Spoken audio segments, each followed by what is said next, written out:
Außen, nicht in der Mitte, außen! Weiter, weiter, lauf!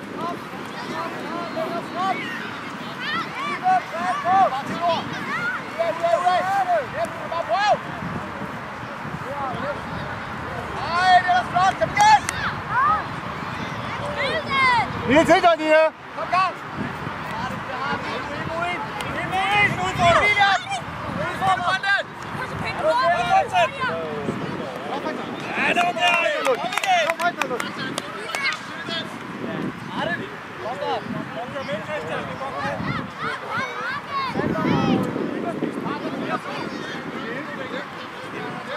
Hey, komm mal ein bisschen weiter vor!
Den er stoppet, bold, der er ikke spil.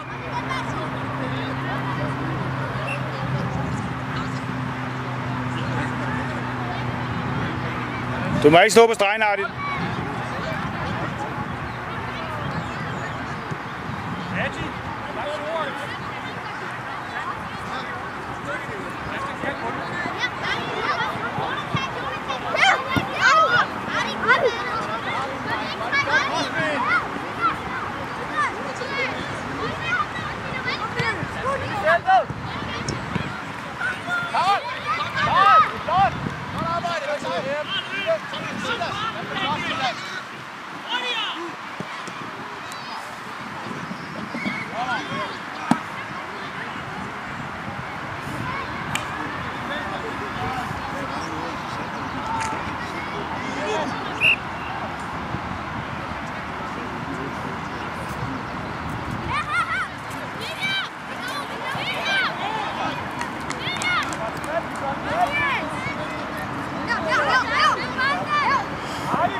Martin ind foran!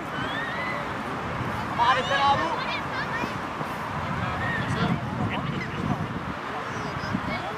Martin, træk ud! Godt, Alex! Igen, gutter! Luk, Alex er der!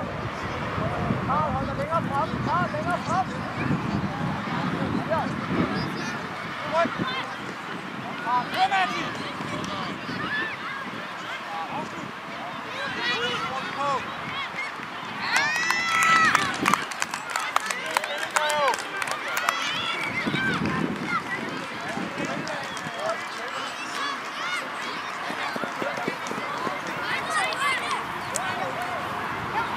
Der jeg kan se nogle kunder her.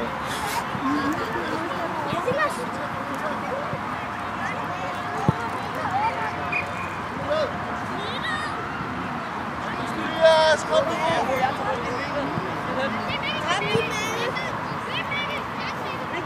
Hvad er din tabte en? Hvad er din tabte en? Det er bare udfordrer. Ja, det er hårdt, Martin. Og spille rundt i trekanten. I overtal. Godt spillet. Yes! Godt tænkt, gutter. Det er ikke godt. Alex, du så bare varm der.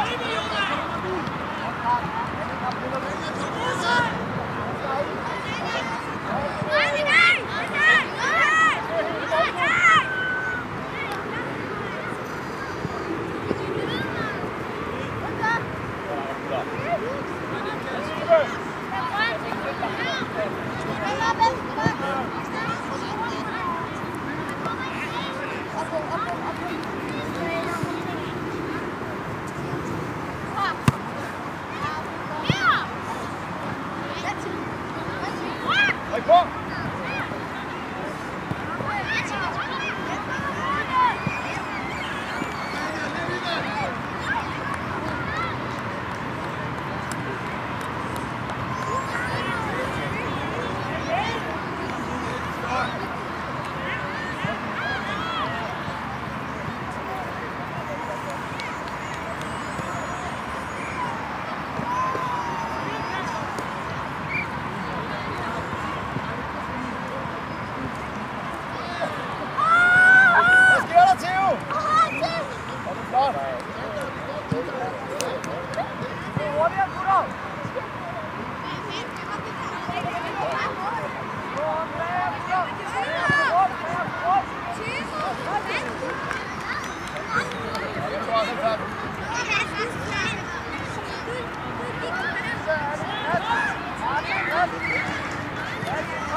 Hurtigt!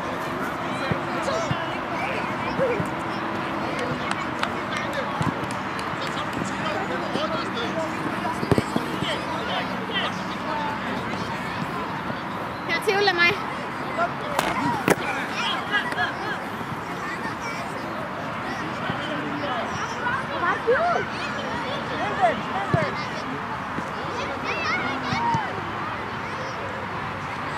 William, for fanden! Kom igen!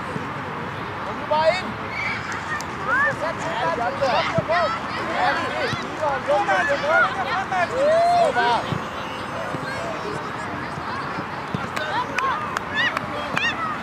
Sådan med!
Kom hurtigt, dreng.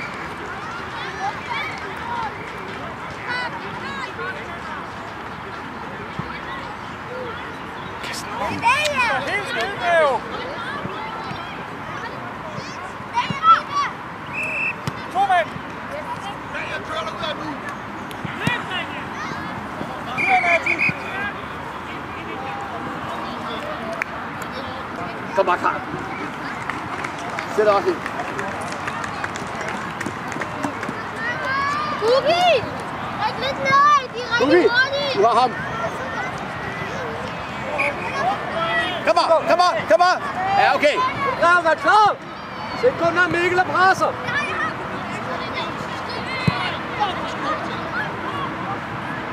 hjørnet igen. Ej, slå den, Lund! Kom ind over! Lund, kom ind over! Jule! Plads på plads igen! På plads igen!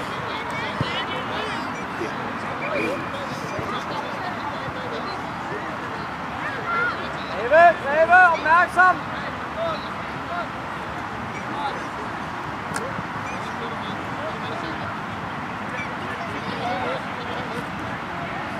Bliv ved, Mikkel! Bliv ved!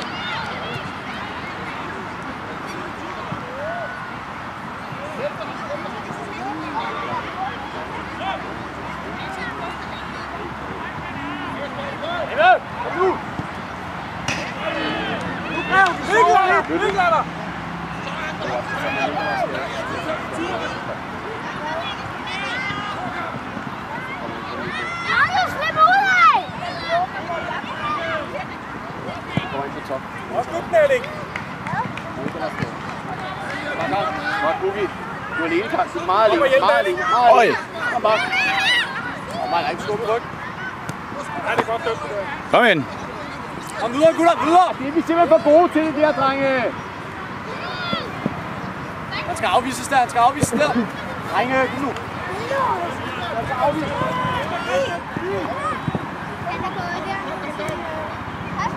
Nej. Kom med der! Spil. Okay, slipper jeres mand ind på midten. Så de skal ikke få meget ved godt, hvor de er sådan.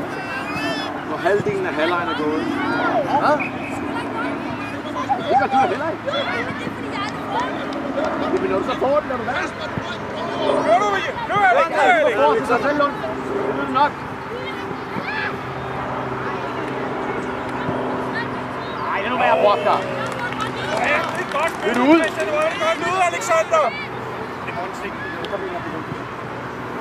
Den holder Vive tilbage.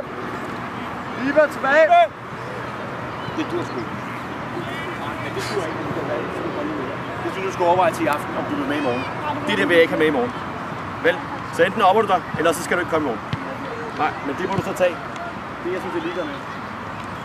Det er bare ikke i orden. Godt kom fra. Silas! Nu må vi lave sakse, Mikkel.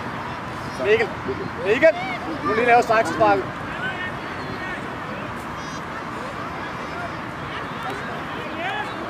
Hvad er det? 2-1? Så skal vi altså sidde en midtbane på. Ja, tak. Sådan, Mikkel! Var det 3-1? Ligger godt. Ja. Det er sgu ikke dumt, du kunne ellers. Det ligger godt.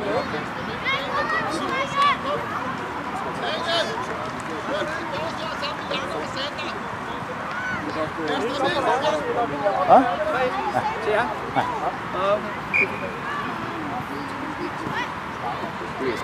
Hvem er det, spiller mod? Skjold.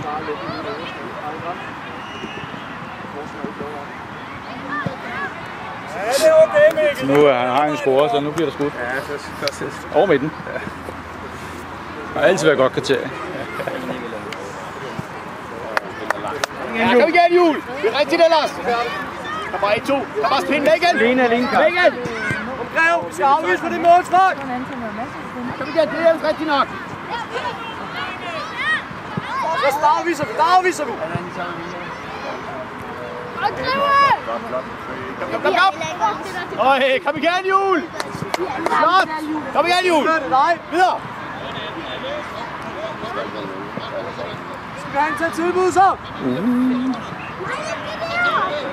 Lige på benene. Og så bredt. Jule.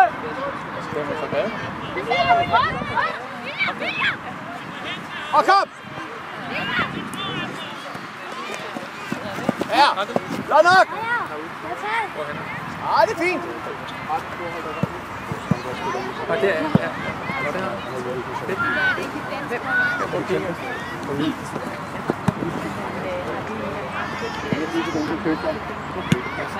Ja.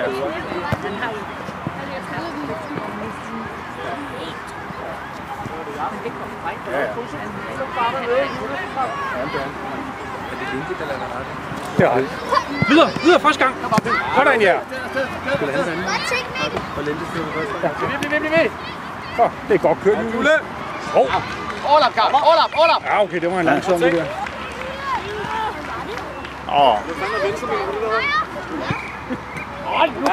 Hvad sker der? Det skal være op i krogen. Hvis han er frisk, så hugger han jo bare på mål. Ja, det så lige, der blev scoret på hjørne før. Direkte på hjørne. Det er smart godt det der. Tilbage, ja. Okay, det er godt kaldt, Christian. Er det Vibe? Ja. Det blev en tur. Lå også dårligt. Arne, 2 minutter, så får lige varme ordentligt op. Kan du ikke komme dernede, så du ikke komme frem? Se om du ligger.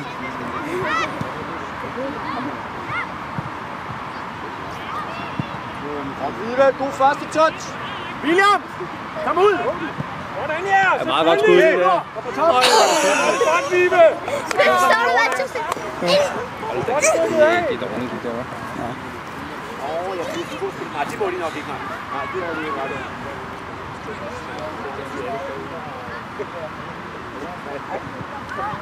Ja, det er en kamp, der ikke er helt oppe i kadencen. Den er lidt unuanceret. Så det er også lidt varme sidste kamp. Skulle hjem og... Alene. Er det okay, Christian? Men Vibe skulle han ikke komme ind på første? Jo, det er sådan, han har også, men han har også haft nogle to kampe, ikke? Så han har haft de fleste på et år.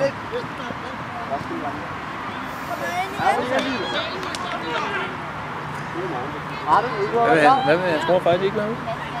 Ikke i dag. Nej, ikke i dag. Jula, lidt længere frem. Ikke, kan kun. Du optager ikke, eller hvad? Jo. Hvordan kan du se Den røde prik der. det er så meget spændende. Er det okay? Meget fedt med slipper for at stå sådan her. Jo, det har ikke virket gamle dage. Michael, kom en tur hurtigt. Sig det til dommeren også. Dommer, vi skifter lige. Der er nogle af dem, der ikke vil have, hvis det var bare... Er det rigtigt? Nå? Han sagde, vi skal bare skifte. Okay. Vi tager en mere. Så pause over. Arne, frisk. Godt at blive en masse energi nu. Hvad er det for noget, mand?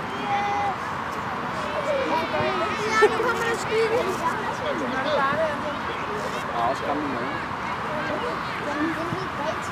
Toiletter, ikke? Bare prøv det. Ellers så skal du helt op i halvdelen.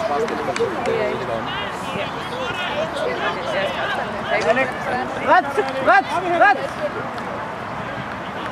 Bare tag en lang mads for bare en gang. Meld dig ud. Lund, er du blevet godt ud igen? Hvad? Men det der med så videre, jeg gider ikke have med, så bliver jeg ved med det. Nej, så må du overveje, at du ikke får det på lige så langt. Ja, okay, det er godt, Julius. Lille ryg, den er ikke stor. Og så? God gammeldags AGS-spil, det der. Arne, kom nu. Jeg tror, det er meget fint, at vi bare lige holder det. Julius, det er rimelig fast der. Der er ikke så meget. Hvad mener du, Oliver? Det duer ikke, det der negative. Sende. Ja, det er godt, du gerne vil. Men når du går rundt derinde og brokker dig, og vi er ude at spille i stedet for, vi synes, det er kun at tænke. Det er fordi, at vi er der som et hold. Ja, sådan der. Nej, men hvis det så er sådan, så er det sådan, at der også nogle gange. Hvor skal du godt bruge det igennem, ja? Hvis alle så siger, så gider jeg ikke mere.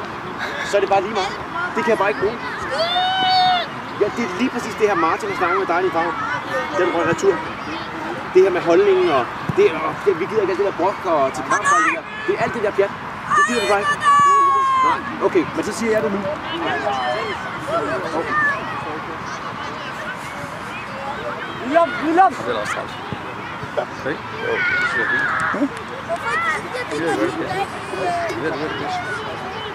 Arne, tilbud dig. Sæt det. Arne, kom. Skal den ikke 7-1?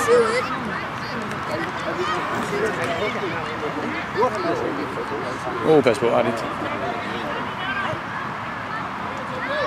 Vi er nødt til at tænke over tingene til i morgen. Det bliver simpelthen... Og vi skal afvise det her, vi skal afvise. Ofte vi spiller dårligt. Skal nærmest tage plads.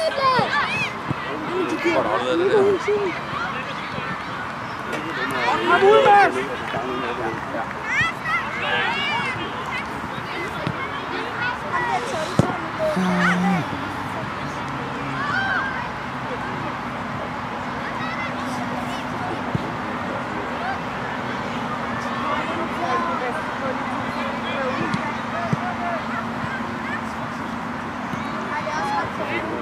Hvad, den står stadig 3-1? Er det sådan der? 4-1? Er det klar? Jeg har en fin se.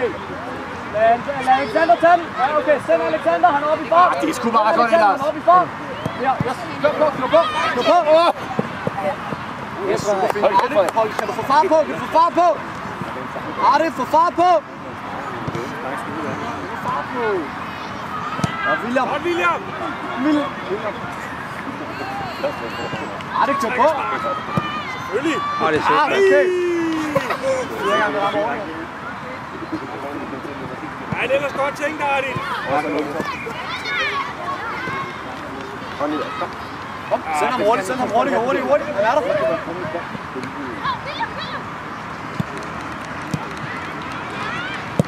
Er det okay, Ardit?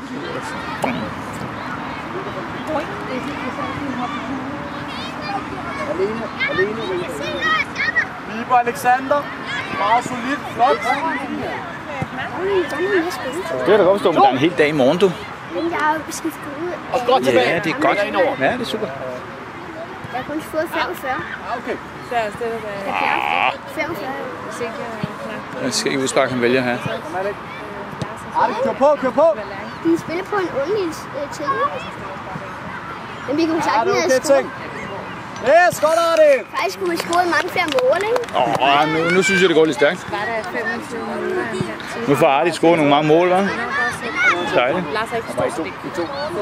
Lige præcis. Så til ham, Silas! Jeg skal lige have det til at gå lidt længere væk, og så er jeg ikke holdt i tid. Grev, vi fortsætter. Så er bare på Oscar. Eller Karl. Ardit, afvis. Alex, Vibe, nej. Han kunne bare holde det inde. Ardit, bevægelse. Jule, bevægelse. Kom op i fart der. Opprøv. Ardit, tilbyder. Meget fri. Ardit, vende. De kan bare spille den. Det bliver for langsomt, Jule. Igen.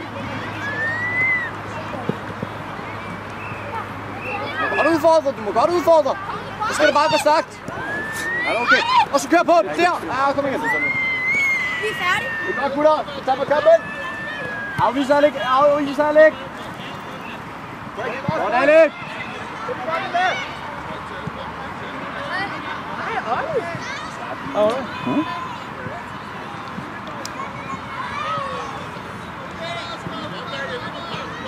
Godt, Ardit.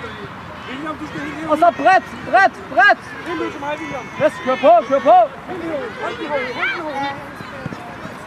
Ja, det er godt ting. Vi skal lige lukke af fra midten af, gutter.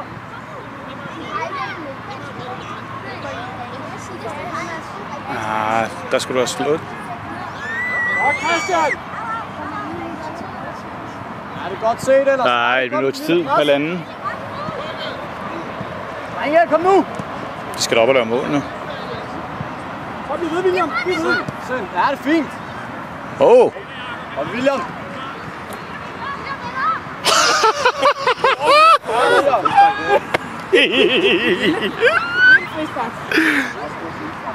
Ja.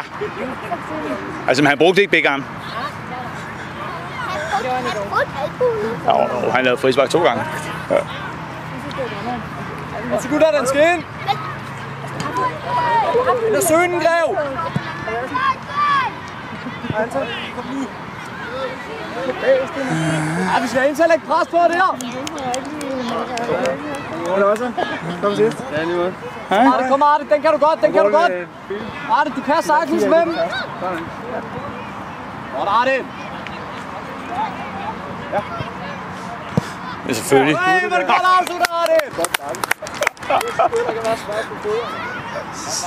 Man må godt se glad ud, når man scorer. Han gjorde sådan her. Han er træt af at score hele tiden, mand. Var det pisse.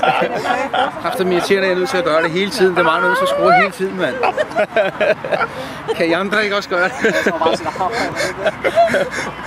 Og Martin fortsat presset. Godt. Og William, så er det dig. Det ved jeg ikke. 5-1. 5-1. Ja, så bredt. Rigtig, Mads. Jule.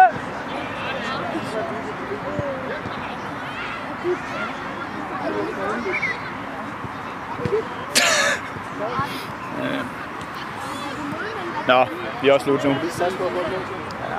Artit og William, hold jer fremme. Artit, William, hold jer fremme. Tak, tiden er gået. Artit, William, længere frem.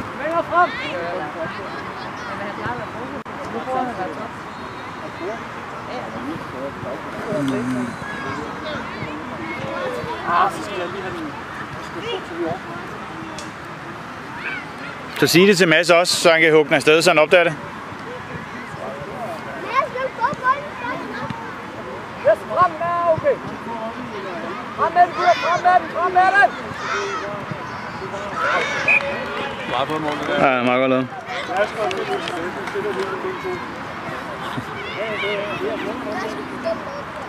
Ej, det var et godt mål. Ja. Ja, jo, hey, kom ned i mere tempo på. Kom nu. Jeg er ikke helt derinde til det der. Jeg skal på. Ja, tak. Kom nu.